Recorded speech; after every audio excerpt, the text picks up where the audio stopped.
Wise men speaks because they have something to say. Fool speaks because they have to speak something. This is a quote by one of my personal favorite philosopher, Plato. प्लेटो की जो अपने आप में philosophy थी, वो बड़ी ही intriguing थी, ख़ास तौर पे जिस ज़माने में उसने उन फ़िलॉसफ़ीज़ को इंट्रोड्यूस कराया था। जनरली उसकी फ़िलॉसफ़ी को आइडियलिस्ट पॉइंट ऑफ व्यू से कहते हैं बिकॉज़ उसकी फ़िलॉसफ़ी थी फ़िलॉसफ़ी ऑफ आइडियाज़। अब ये है क्या? इसके अंदर हम आते हैं। पहले मैं थोड़ा-सा प्लेटो के नाम के ऊपर जाना चाहूँगा। प्लेटो वो फिलोसोफर है जिसको बर्र-ए-सग़ीर में अफ़लातून के नाम से जाना जाता है। और एक चीज़ जो मुझे काफ़ी अफ़सोस देती है वो ये है कि अफ़लातून के नाम को काफ़ी नेगेटिव कॉनोटेशन मिलती है हमारे रीजन में।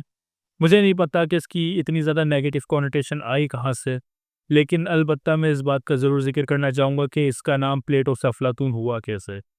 प्लेटो जो कि एक यूनान के शहर एथेंस का रिहायशी था, वहाँ पे रहता था और इसने कई सारी किताबें लिखी है प्लेटो ने और हमें सोक्रेटिस के बारे में भी जो इल्म है वो प्लेटो के थ्रू ही है। लेकिन मिडिवल डार्क एजेस में प्लेटो की तालीमात एक तरीके से गायब हो गई थी, यानी कि किसी के पास इसकी तालीमात की ज़खायर मौजूद नहीं थे।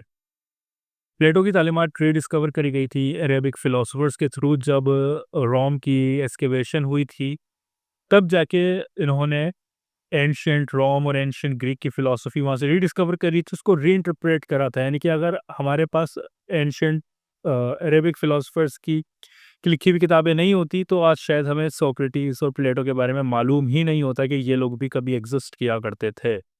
अब सवाल ये है कि इसका नाम प्लेटो से अफ़लातून कैसे हुआ? अब एक चीज़ जो यहाँ पे समझने की है वो ये है कि हमारे पास 2 एराज़ आती हैं एंशिएंट टाइम की भी। ग्रीक एरा जहाँ पे प्लेटो ने अपनी सारी की सारी तालीमात दर्ज करी थी और फिर रोमन एरा जिसने ज़्यादातर ग्रीक तालीमात को अपनाया था। अब रोमन्स की अंदर एक चीज़ थी जो कि उन्होंने अडैप्ट मुझे नहीं पता कहाँ से करी थी, लेकिन जब भी उन्होंने ग्रीक तालीमात को अपनाया है तो उन्होंने उसके नाम के अंदर कुछ ना कुछ नेमो बदल करा है। तो जब रोमन्स ने प्लेटो की फ़िलॉसफ़ी को अडैप्ट किया तो उन्होंने प्लेटो का नाम प्लेटो के नाम से दर्ज नहीं करा था, उन्होंने नाम दर्ज करा था प्लाटून के नाम से। तो रोम में प्लेटो को प्लाटून के नाम से जाना जाता था, प्लेटो के नाम से नहीं। और जब अरब्स ने इसकी फ़िलॉसफ़ीज़ को रीडिस्कवर किया था, तो उन्होंने रोम से किया था। तो जो अरेबिक फ़िलॉसफ़र्स को नाम पता चला था प्लेटो का, वो प्लेटो नहीं था, वो प्लाटून था। अरेबिक हरूफ-ए-तहज्जी में पी का साउंड या पे का साउंड क्रिएट करने वाला कोई लफ्ज़ नहीं होता। जैसा उर्दू में हमारे पास पे का लफ्ज़ मौजूद है, इंग्लिश में हमारे पास पी का अल्फ़ाबेट मौजूद है, अरेबिक में इसका कोई इक्विवेलेंट मौजूद नहीं है। तो जब भी अरेबिक लोग कोई भी पी की साउंड को प्रोनाउंस करने की कोशिश करते हैं, तो उसको वो रिप्लेस करते हैं या तो बी, बे की साउंड के साथ या तो एफ या फे की साउंड के साथ। तो इससे हमें ये जानने को मिलता है कि जब प्लाटून का काम अरेबिक एरिया में आया था या फिर अरबिक रीजन के अंदर प्लेटून का काम फेमस हुआ था, तो वहाँ पे प्लाटून को प्लाटून के नाम से नहीं जाना जाता था क्योंकि उनके पास कोई पी का इक्विवेलेंट वर्ड नहीं था। तो वहाँ पे प्लाटून का नाम फेमस हुआ था फ्लाटून के नाम से, अफ़लाटून के नाम से, फ़्लातून के नाम से। जब ऐसा हुआ तो इसकी फ़िलॉसफ़ी पड़ बन गई फ़्लातून की फ़िलॉसफ़ी।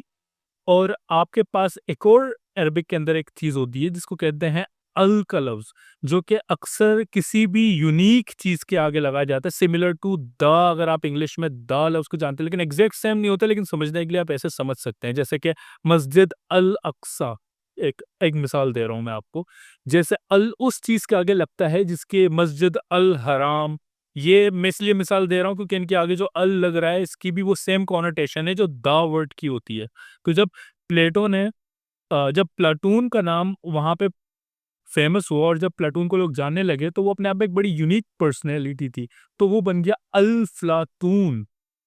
तो अब यहाँ पे से आपको एक कॉनोटेशन सिमिलर आ रही होगी कि एक प्लेटो अफ़लातून की साइड पे कैसे आने लगा और ये अल-फ़लातून का काम सब कॉन्टिनेंट में आते-आते अफ़लातून हो गया जो कि हमें आज जिस तरीके से इस इलाके में उसको जाना जाता है।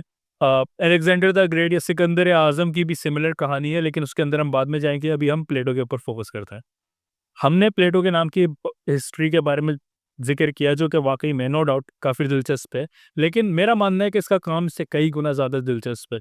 सबसे पहले जो इसका एक आइडिया है जो मुझे पर्सनली बहुत पसंद है वो है idea of theory of forms. अब थ्योरी ऑफ फॉर्म क्या है प्लेटो की? हम इसके अंदर थोड़ा-सा नज़र मारते हैं। अब प्लेटो का मानना ये था कि जो हमारी दुनिया है ना, ये असली दुनिया नहीं है। यानी कि ये बज़ाहिर बनी हुई दुनिया है, ये नकली दुनिया है, ये समझ लो कि नकल उतार रही है। इसकी मिसाल आप ऐसे ले लें कि जैसे हम आईने में अपने अक्स को देखते हैं, तो हमारी दुनिया एक किसी और चीज़ का अक्स है, जो कि असली है और हम लोग नकली। अगर मैं इसकी एक मिसाल दूँ, तो जैसे कि अगर मैं पेंटर हूँ और मैं कोई चीज़ ड्रॉ करता हूँ और मुझे किसी चीज़ को पेंट करना है, लेट्स से एक हेयर ब्रश है, मैं उसकी पेंटिंग करूँगा। तो मैं पेंटिंग कर रहा हूँ, तो मैं उसका एक नक्शा बना रहा हूँ। वो नक्शा कभी भी असली चीज़ जैसा नहीं हो सकता, ऐसा ही है? तो जब वो चीज़ असली चीज़ जैसा नहीं हो सकता, तो उसके अंदर कुछ ना कुछ ऊपर या नीचे होता है, लाइक कोई ना कोई चीज़ ऐसी होगी, अच्छे से अच्छा पेंटर ही क्यों ना हो, कुछ ना कुछ ऐसा होगा जो एग्ज़ैक्ट वो पोर्ट्रे नहीं कर सकता उस असली चीज़ के कंपैरिज़न में। तो जब ऐसा होता है, तो प्लेटो का मानना था जो हमारी दुनिया है, वो उस ड्राइंग की तरह है जो कि एक इम्परफेक्ट है कंपेयर टू वो जो रियल चीज़ है जो एग्ज़िस्ट करती है किसी और दुनिया में।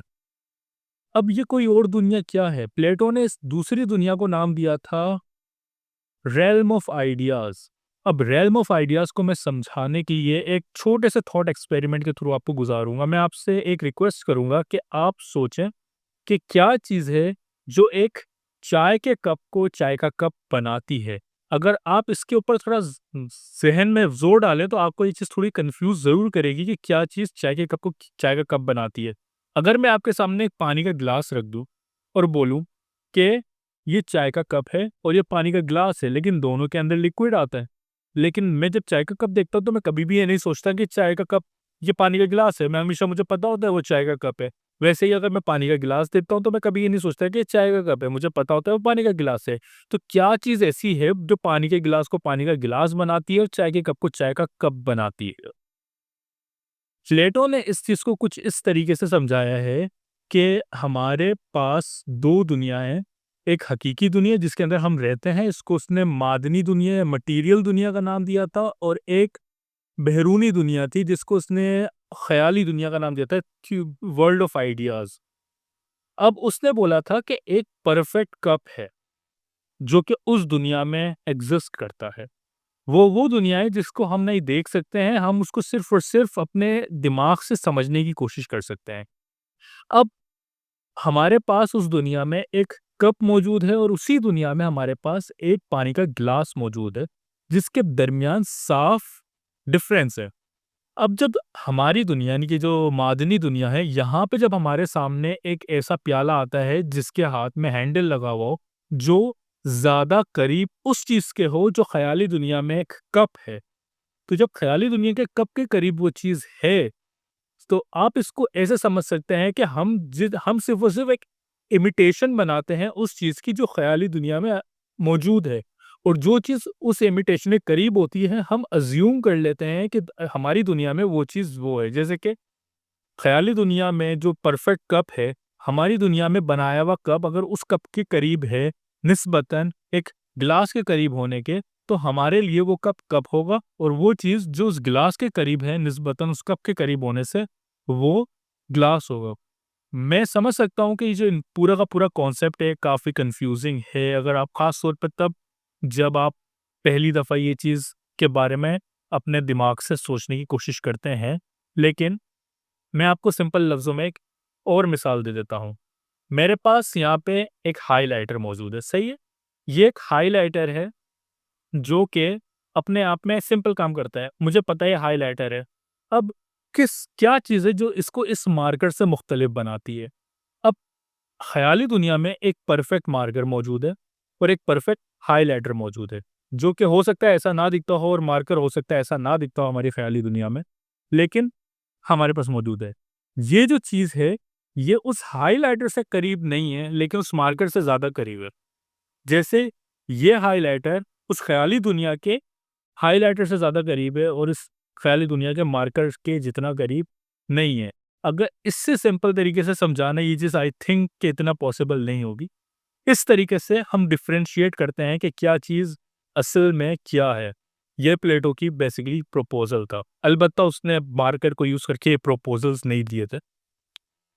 और जैसे उसने मिसाल दी थी हमारी ख़याली दुनिया में हर चीज़ परफ़ेक्ट है, वैसे ही उसका मानना ये था कि उस ख़याली दुनिया में हमारे पास एक ऐसी सोसाइटी की इमेज भी मौजूद है, जो कि परफ़ेक्ट होगी। अगर हम उस सोसाइटी जैसे हो जाते हैं, उसके करीब तर पहुँच जाते हैं, तो हमारी सोसाइटी भी परफ़ेक्ट हो जाएगी।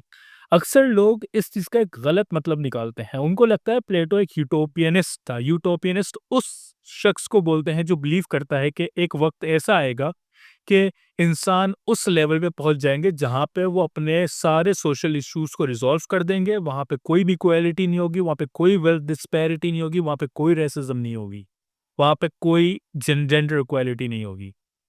इस चीज़ के मानना ऐसा ही है कि एक यूटोपियन आइडिया यूटोपिया एक वो जगह होती है जहाँ पे कोई मसले नहीं होते। समझ लो कि दुनियावी जन्नत के करीब, अगर मैं सिंपल लफ्ज़ों में वो डिफ़ाइन कर सकूँ। यूटोपिया का जो कॉन्सेप्ट है वो कुछ ऐसा है। तो क्योंकि उसका वर्ल्ड ऑफ आइडियाज़ में उसका मानना था कि एक ऐसी दुनिया मौजूद है जो बिल्कुल परफेक्ट है, तो लोग अक्सर समझते हैं कि प्लेटो प्रपोज़ करता था कि हम लोग उस दुनिया के जैसे हो जाएँगे, जबकि ऐसा नहीं है। प्लेटो की फ़िलॉसफ़ी का जो कोर है, वो ये है कि हम चाहे जितनी भी मेहनत कर लें, हम बिल्कुल परफ़ेक्शन तक नहीं पहुँच सकते। हमारा काम उस परफ़ेक्शन तक पहुँचना नहीं है, हमें हमारा काम उस परफ़ेक्शन की जितनी परफेक्ट से परफेक्ट हो सके नकल बनाना है, और जितनी परफेक्ट नकल हम उस परफेक्शन की बना सकेंगे, उतनी ही एक्यूरेट और उतनी ही अच्छी हमारी चीज़ बनेगी। तो जब प्लेटो ने ये आइडिया इंट्रोड्यूस किया था, तो प्लेटो का हरगिज़ ये मतलब नहीं था कि हमें बिल्कुल वैसी ही सोसाइटी को तश्कील देना है, बल्कि उसका मकसद ये था कि हमें कंटिन्यूअसली स्ट्राइव करना है ऐसी सोसाइटी की तरफ जो कि अपने आप को बेहतर से बेहतर करती जाए। तो कहीं से भी प्लेटो एक यूटोपियनिस्ट नहीं था। प्लेटो की जो कोर फिलॉसफी है वो इसी आइडियाज़ के गिर्द ही घूमती है। अलबत्ता उसके कुछ और आइडियाज़ हैं, जैसे कि उसका एक सबसे इंटरेस्टिंग आइडिया जो कि मुझे बहुत पसंद था, वो एक थॉट एक्सपेरिमेंट की शक्ल में उसने प्रेज़ेंट किया था। ये एक एलेगरी थी, इसका नाम था एलेगरी ऑफ केव। ये बहुत मशहूर है, आई थिंक कि most of you also have heard of this before as well. लेकिन इसका कोर प्रेमिस कुछ ऐसा है कि आपको एक चीज़ इमेजिन करनी है। यू हैव टू इमेजिन कि एक केव है, एक गार है, उसके अंदर बिल्कुल अंधेरा है। उसके अंदर इंसानों की एक कौम रहती है जो कभी उस गार से बाहर आई नहीं है। तो अक्सर आप लोगों ने देखा होगा जब कहीं पे रोशनी नहीं होती, हम अंधेरे में होते हैं, तो हमारी आँखें अंधेरे से एडजस्ट कर लेती हैं, हमें अंधेरा-अंधेरा नहीं लग रहा होता, हमें चीज़ें नज़र आ रही होती हैं अंधेरे के अंदर। तो उस गार के अंदर रहने वाले जो इंसान हैं, उस अंधेरे में भी कहीं का भी सही तरीके से देख सकते थे। तो उनको लगता था कि ये गार ही सब कुछ है, इस गार के बाहर कुछ नहीं है। ये दुनिया जितनी भी है इस गार तक महदूद है, और इस गार के अंदर जितना कुछ भी होता है इस गार के अंदर से शुरू होता है और गार के अंदर ख़त्म हो जाता है।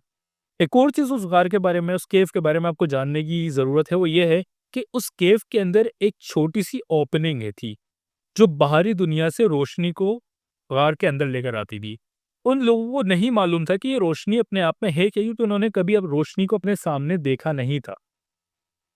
अक्सर उस रोशनी के थ्रू दीवार पे केव के अंदर साए बनते थे उन चीज़ों के जो उस गार से बाहर थीं।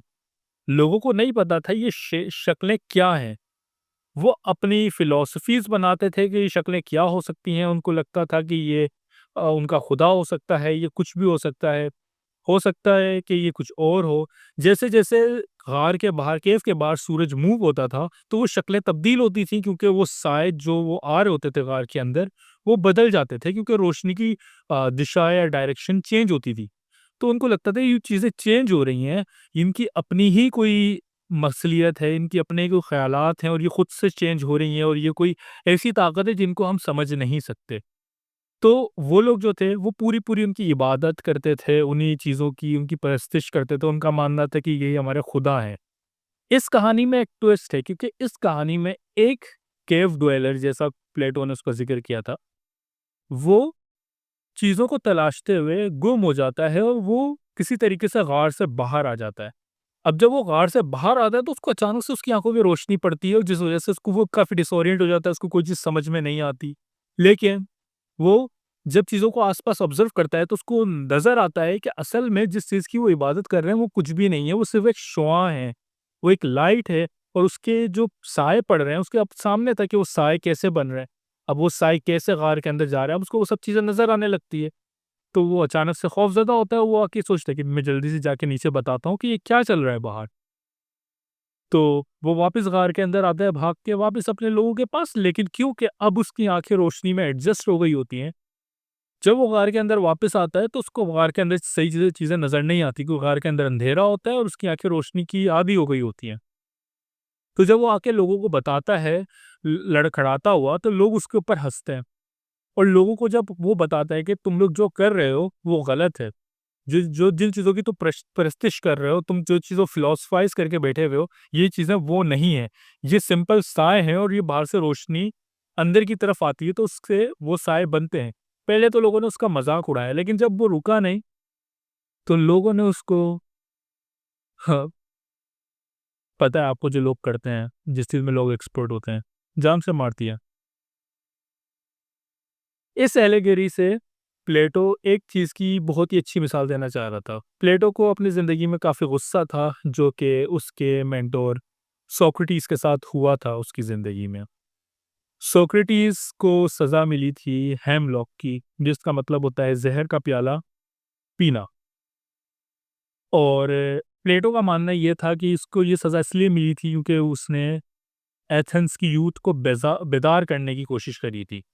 और इस एनालॉजी के थ्रू वो इस चीज़ के ऊपर रोशनी डालना चाहता था। और मैं मानता हूँ कि ये ऐसी एनालॉजी है जो कि हमारे मॉडर्न टाइम के लिए भी बहुत ही ज़्यादा रेलेवेंट है। अगर आप समझना चाहते हो कि इसके अंदर और क्या-क्या चीज़ें हैं, तो प्लेटो की फ़िलॉसफ़ी सिर्फ़ यहाँ तक महदूद नहीं होती। लेकिन अगर आपको ओवरव्यू दे लेना है चीज़ों का, तो ये एक बहुत ही अच्छी जगह है जहाँ से आप स्टार्ट कर सकते हैं। मेरी कोशिश यही है कि मैं ज़्यादा से ज़्यादा फ़िलॉसफ़र्स के पॉइंट ऑफ व्यू और नुक्ता नज़र को आम ज़ुबान में लोगों को एक्सप्लेन कर सकूँ। और प्लेटो मेरा सबसे पसंदीदा फ़िलॉसफ़र्स में से एक है और इसके और काम के ऊपर भी मुझे नज़र डालनी है। लेकिन इसकी ये 2 चीज़ें हैं जो मुझे सबसे ज़्यादा पसंद थी, ख़ास तौर पे ये एनालॉजी केव की। इस हवाले से मेरी अपनी भी एक फ़िलॉसफ़ी है जिसके ऊपर मैं एक प्रॉपर वीडियो बनाना चाहूँगा। लेकिन अभी फ़िलहाल हम इसको यहाँ तक रखते हैं क्योंकि मुझे आइडिया है कि इसको अपने आप में एब्ज़ॉर्ब करना भी काफ़ी मुश्किल काम है, इतना आसान नहीं है। प्लेटो भले ही हमें जितना भी अ, सिंपल लगे लेकिन इसकी फ़िलॉसफ़ी काफ़ी मुश्किल है। तो आज के लिए हम अपनी वीडियो को यहीं तक रोकते हैं और बिल्कुल हम अगली वीडियो में और डेप्थ में ज़िक्र करेंगे। मुझे नहीं पता अगली वीडियो में मैं किस चीज़ का ज़िक्र करूँगा लेकिन उम्मीद है कि वो भी कोई दिलचस्प चीज़ ही होगी। Thank you so much.